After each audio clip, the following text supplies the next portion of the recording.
So, beauty. As the saying goes, beauty lies in the eye of the beholder. But if that's true, then why do we have beauty standards, and why do people feel the need to uphold and adhere to these standards? Growing up as someone who's half white and half Asian, I've been held between conflicting beauty standards ever since I was young. And believe me, sometimes it feels like you can just never win. But from news articles talking about how to get that hot new summer bod to just any sort of social media app with influencers talking about their must-have makeup and skincare products, beauty is forever a topic of conversation. You can't escape it. So let's take a look at what beauty standards truly are.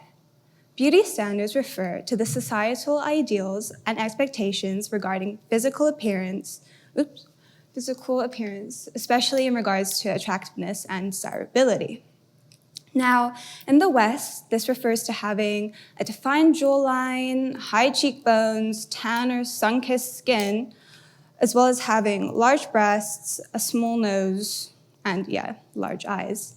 While in the East, this is typically having pale skin, a V-shaped face, being slim, tall as well, double eyelids with a high nose bridge. Now from this we can see there's a lot of similarities, but also quite a lot of differences. And this is where culture plays a part.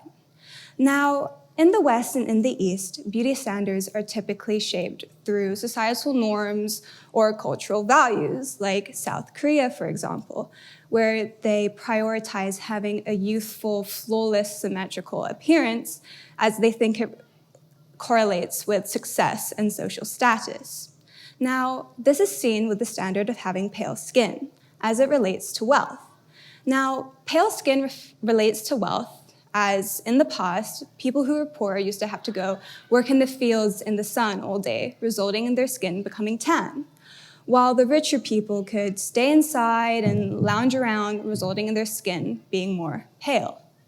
But this is interesting as it contrasts with the Western ideal of having tan skin, even though they both stem from the idea of wealth. Now, tan skin became associated with wealth as it showed that you had money to go and travel to sunnier places where you could tan instead of staying in duller places like England. So from this, we can see, again, there's similarities, but also differences, and it shows how environment and culture can shape beauty standards. But let's look at some more current examples, like in the form of makeup. Now, in the West, typical makeup shows full coverage foundation, contour, highlighter, concealer, all to accentuate like your cheekbones or your jawline, while in the East, they typically focus on a more natural appearance. However, arguably, that makeup could be out of date with the rise of clean girl makeup in the West, which centers around having flawless, dewy skin. However, that also relates to Asian makeup, like the glass skin phenomenon that they have. Asian makeup focuses, like I said, on having a natural appearance, from light coverage foundation, no concealer, no contour, and just a big emphasis on the eyes, especially the under eyes, which they call the aegyosal.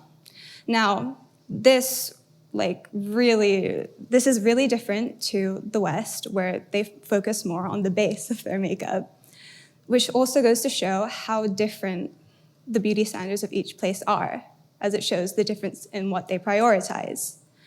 Now, you might be thinking, why am I talking about all of this? Like, what's the point?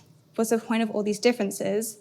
But as well as differences, there's a lot of similarities. And these days, it seems like the lines between these beauty standards are starting to blur. With the newfound rise of Asian media in the West, it feels like a lot of influencers are beginning to incorporate Asian, especially Korean products into their routines, even though they differ from and go against the age-old beauty standards in the West, like sunscreen, for example. A lot of Asian sunscreens have self-whitening ingredients built in, which goes against the standard of being tan. Now, this goes to show that people are willing to give up their beauty standards, accept all different types of beauty as just to achieve a better look. These products and techniques that Western influencers are now beginning to use have been influenced by Asian beauty standards, from, like I said, the sunscreens, double eyelid tapes, and whatnot. But this also goes both ways. In Asia, there's always been a little bit of westernization, but due to the further globalization, a lot of Asian celebrities and influencers have now beginning to show their unfiltered selves and their unfiltered selfies, music videos, and so on, such as showcasing their skin texture or their tanner skin.